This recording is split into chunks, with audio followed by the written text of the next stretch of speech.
Welcome to Tailsprout Cartoon Channel. छोटी सी मदद, जिंदगी भर का एहसान। सुबह का वक्त था। सूरज धीरे धीरे निकल रहा था। चिड़ियों की आवाज से पूरा गांव गूंज रहा था। इस गांव का नाम था रहमतपुर। एक सादा सा गांव जहां लोग कम बोलते थे लेकिन दिल बहुत बड़े थे। इस गांव में अमन नाम का एक 12 साल का लड़का रहता था। अमन गरीब था लेकिन उसकी आंखों में सपने बहुत अमीर थे।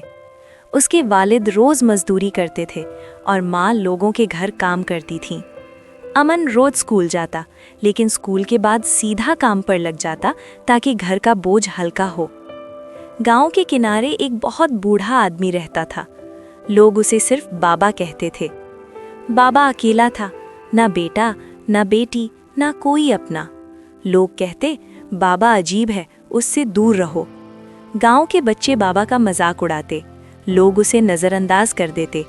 बाबा अक्सर चुपचाप एक पुरानी सी झोपड़ी के बाहर बैठकर आसमान को देखता रहता। एक दिन अमन स्कूल से वापस आ रहा था। उसने देखा बाबा जमीन पर गिर गए हैं। लोग गुजरे, कोई नहीं रुका। अमन दौड़ा और बाबा का हाथ पकड़कर उठाया। अमन बोला, बाबा आप ठीक हो? बाबा की आंखों में आंसू आ गए। अमन बाबा को अपने घर ले गया। माँ ने थोड़ी सी रोटी और दाल दी। बाबा कांपते हाथों से खाना खाने लगा। बाबा ने कहा, बेटा आज के बाद तुम मेरी औलाद हो। कुछ महीने बाद गांव पर मुश्किल आ गई। बरसात कम हुई, फसल बर्बाद हो गई। गांव में भूख फैलने लगी। अमन के वालिद बीमार हो गए। घर में कमाने वाला कोई ना रहा। अमन रात को चुपके रोता। वो कहता, मैं छोटा हूँ, मैं क्या कर सकता हूँ। उसी रात बाबा अमन के घर आए। बाबा ने अमन को पास बिठाया और कहा, बेटा मैं आम इंसान नहीं हूँ। बाबा ने बताया कि वो शहर में कभी बहुत बड़ा उस्ताद था। उसके पास इल्म भी था और थोड़ा सा माल भी।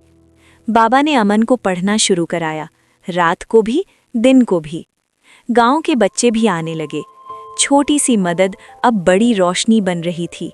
कुछ सालों बाद रहमतपुर में एक छोटा स्कूल बन गया। अमन टीचर बन गया। बाबा उसे दूर से देखकर मुस्कुराते। एक दिन बाबा बीमार हो गए। अमन ने उनका सर अपनी गोद में रखा। बाबा ने कहा, बेटा याद रखना, छोटी सी मदद कभी छोटी नहीं होती। और बाबा की आंखें बंद हो गईं। आज रहमतपुर मशहूर गांव है।